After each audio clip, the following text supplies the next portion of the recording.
안녕하세요. 에드웬 선생입니다.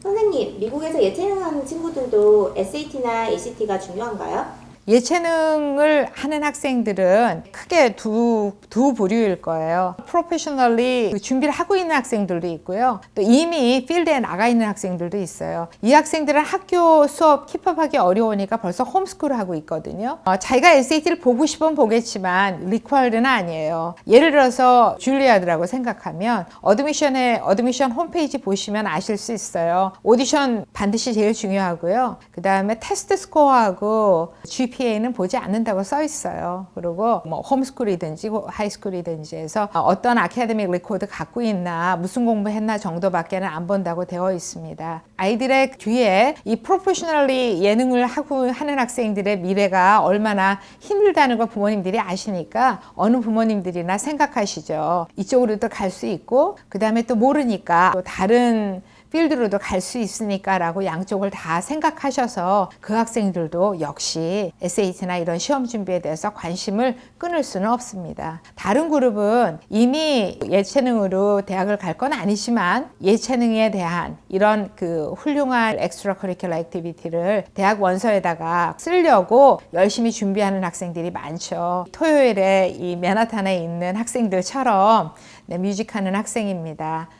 바이올린 하고 있고요. 이 학생이 제게 온 거는 최근이에요. 저한테는 물론 SAT 때문에 왔죠. 10학년이거든요, 지금. 뭐 급할 때도 아닌 건데 일찌감치 뮤직하고 공부 시험 준비하는 거 같이 하려고 9학년부터 SAT를 시작했더라고요. 그래서 벌써 이 12월 달에 있는 마지막 페이퍼 SAT 보기 전에 벌써 30회 이상을 SAT 시험을 봤다고 그러더라고요. 30회나 수업을 했는데도 시험을 봤는데도 점수가 오르지 않았다는 거는 학생한테 굉장히 큰 어려운 점을 줄 수가 있습니다. 해도 안 된다라는 생각도 줄 수 있고요. 그 다음에 문제를 봐도 문제는 뭔지는 아는데 답을 어떻게 찾아야 될지 자신감이라는 걸 가질 수 없는 그런 상황을 만들기 때문에 이렇게 의미 없이 시험만 많이 보는 일들이 항상 문제가 됩니다. 이럴 때는 시험을 본 다음에 어떻게 분석하고 어떻게 공부해야 되는지 새로 가르쳐야 이제 새로 시작할 수가 있어집니다. 근데 선생님하고 투로하고 집에 가서 공부하는 패턴들을 미리 가져보질 않았기 때문에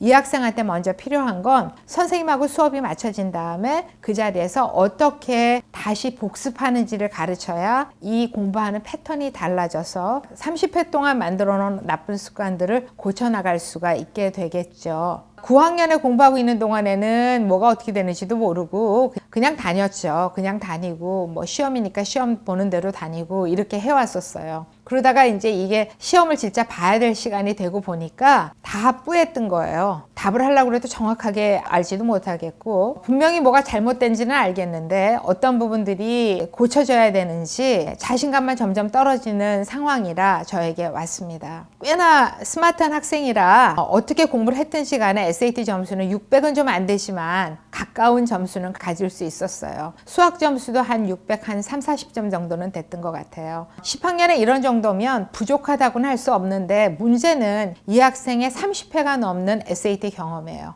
그래서 SAT가 뭔지는 알겠는데 어떻게 시험을 핸들해야 되는지는 알겠는데 정확한 게 없으니까 지치기만 한 거죠. 어떤 문제를 봐도 답이 보이는 게 아니라 다 흐려져 있는 상황인 거예요. 사실 SAT 프랩을 할 때 제일 나쁜 게 이런 경우예요. 이 문제를 해결하지 못하면 눈이 가려져서 아무리 좋은 방법, 좋은 팁을 줘도 그걸 잘 사용하지를 못해요. 왜냐하면 잘 사용해야 되는 시간은 자신감이 떨어져서 자기가 사용하지 못하는지도 판단이 안 되는 거예요. 큰 걱정이죠. 단 이게 지금 10학년 봄이라 저희들은 이걸 수정할 수 있고 이런 내용들을 잘 고쳐서 가져갈 수 있는 시간을 벌었다고 생각합니다. 학생하고 아주 깊은 대화가 필요하고 선생님들은 이제 어떤 문제들을 어떻게 해결했었는지 어세스먼트 하는 시간들을 더 많이 가져야 하는 이런 케이스가 되어 있습니다. 토요일은 맨하탄에 나가서 뮤직스쿨을 열심히 다녀야 하니까 이 학생이 아마 대학교 갈 때까지의 시간들을 생각한다면 뮤직에 들어야 되는 시간들은 한 30-40%가 넘을 거예요. 여름방학은 뮤직 캠프 가야죠. 열심히 뮤직 활동해야죠. 그러니까 여름방학 되기 전까지 SAT가 준비가 되면 훨씬 좋은 거예요. 어떻게 공부해야 되는지 단어 공부를 어떻게 해야 되는지, 게다가 이제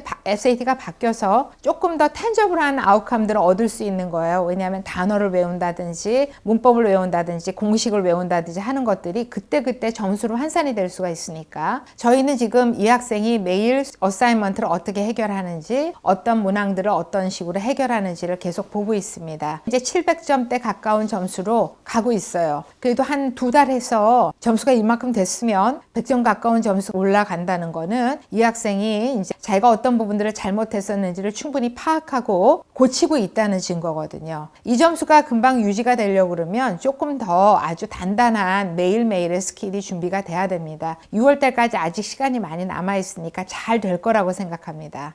잘 쓰게 될 거예요. SAT 점수 뮤직하고 잘 맞춰서 자기가 꼭 가고 싶은 NYU 진학 정도는 문제 없을 것 같은데요. 예체능과 아카데믹 둘 다 열심히 해서 원하는 대학에 잘 간 케이스도 많을 것 같은데요. 작년에 저한테는 너무너무 감사한 뉴스가 있었습니다. 우리 크리스틴은 저하고 미들스쿨 때부터 같이 공부했던 학생입니다.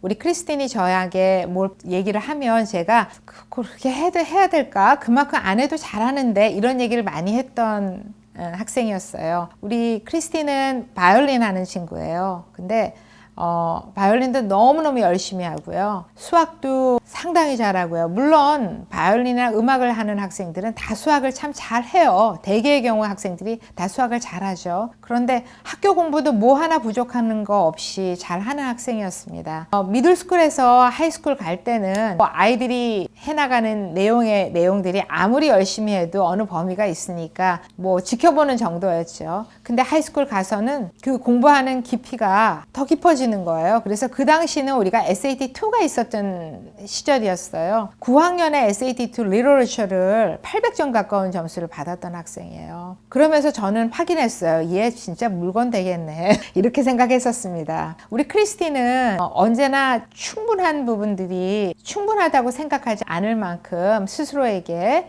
더 깊이 있는 그런 일들을 스스로에게 주문하고 그리고 열심히 했던 학생입니다. 크리스틴이 어떤 부분 했는지 조금 나눠드릴게요. 연주하는 부분들, 연주 활동을 많이 하는 부분들이 가장 흔할 부분일 겁니다. 근데 이 학생은 바이올린을 로우인컴 학생들한테 가르치고 그리고 로우인컴 학생들한테 악기를 연주할 수 있는 기회를 많이 주기 위해서 학생들이 악기를 왜 쓰고 바꾸잖아요. 그러면 그 바꾸느라고 남아있는 그 악기들이 있을 거 아니겠어요? 이 악기를 도네이션 받아서 그 로잉컴 학생들한테 대여해주는 그런 프로그램을 만들었어요. 그래서 그 파운데이션을 본인이 운영하고 여러 친구들이 같이 참여하게 하는 그런 부분들을 만들었답니다. 그리고 얼마나 뮤직이라는 부분들을 즐겼는지 이 학생은 그 뮤직이 주는 그 톤들을 가지고 언어와 연결시키는 그런 공부를 하고 싶어 했었어요. 그래서 대학에서 그런 리서치 랩에도 들어가서 같이 연구도 같이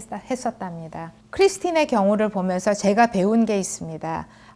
크리스틴이 어떤 부분들을 더 하고 싶다고 할 적마다 제가 했던 표현이 그 정도면 충분한데 뭘 더 하려고 하지? 이 학생이 11학년이 되기 전까지는 혹시 자신감이 없어서 그러는 건 아닐까? 학교에서 충분히 포지션이 안 된다고 느끼는 건 아닐까라는 그런 의심을 한 적도 있습니다. 그러지 않았고요. 이런 부분들이 이렇게 훌륭한 액티비티로 잘 연결이 되고 그리고 충분히 돌려줄 수 있는 그런 마인드를 갖고 있는 거를 11학년에 같이 우리가 입학원서를 준비하고 그러면서 더 많이 알게 됐습니다. 이 학생이 꼭 가고 싶었던 학교에서 얼리 어드미션 리절트 받았을 적에 이제 갑자기 같이 많이 울면서 생각했던 부분이 있습니다. 이 학생한테 꼭 내가 배워야 하는 게 있구나. 대학 입학 원서 준비할 때 good enough는 없구나. 최선을 다해서 만드는 not enough yet이라고 하는 부분들이 이렇게 의미를 주는구나. 그런 생각을 제가 했습니다. 혹시 학생들이 지쳐서